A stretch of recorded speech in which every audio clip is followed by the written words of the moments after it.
Magandang araw sa inyong lahat at sa iyo din po, Ma'am Rowena Bagungon. Ako po si Binibining Hannah Jane Martisano. Ngayon, itatalakay ko ang huling araw ni Rizal.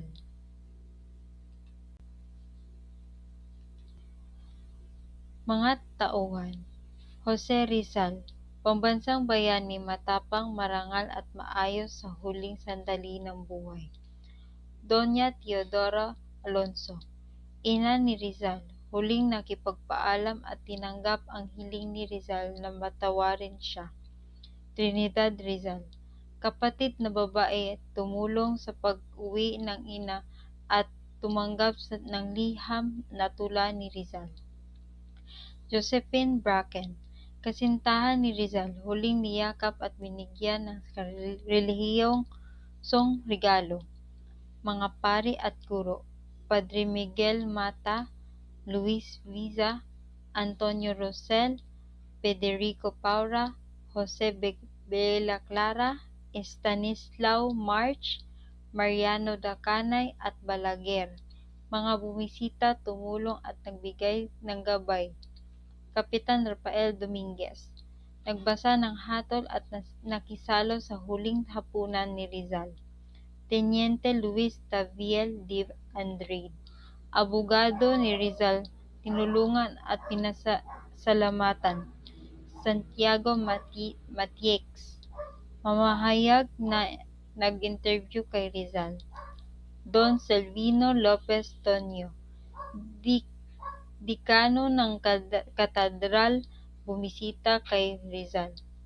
Don Gaspar Castaño, pisikal, nakipag-usap sa huling gabi. Dr. Felipe Ruiz Castillo, Doktor Militar na mangha sa tapang at kalmado ni Rizal. Tagpuan, Port Santiago, Intramuros, Maynila. Dito ikinulong si Rizal bago ang kanyang pagpitay sa loob ng selda. Ginugol ang kanyang huling mga sandali sa pagsulat, pagdarasal at pakikipagpaalam sa pamilya, kaibigan at kasintahan. Kapilya ng Bilangguan sa Port Santiago, lugar kung saan nagdasal si Rizal, nakipagkita sa mga pari at naglaan ng oras sa kanyang espiritual na paghahanda. Bagumbayan, Luneta, Maynila. Dito natanggap ang kanyang pagbitay sa firing squad noong Desyembre 30 taong 1800 at 96 sa umaga.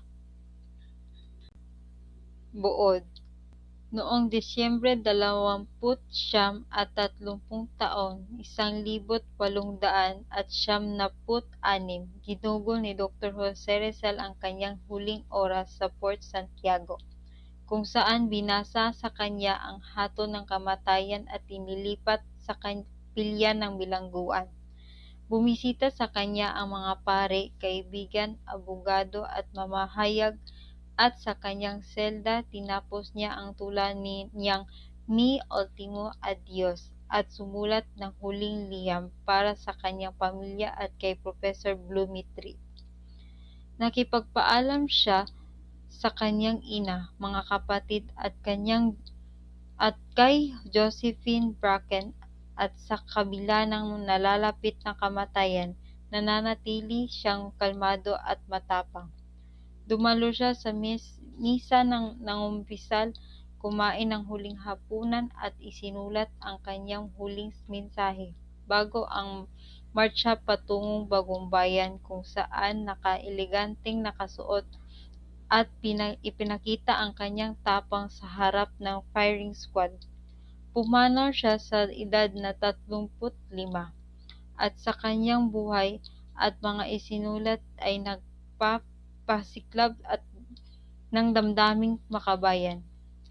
Naglatag ng daan para sa Rebolusyong Pilipino at nagpapatunay na mas makapangyarihan ang panunulat kaysa espada.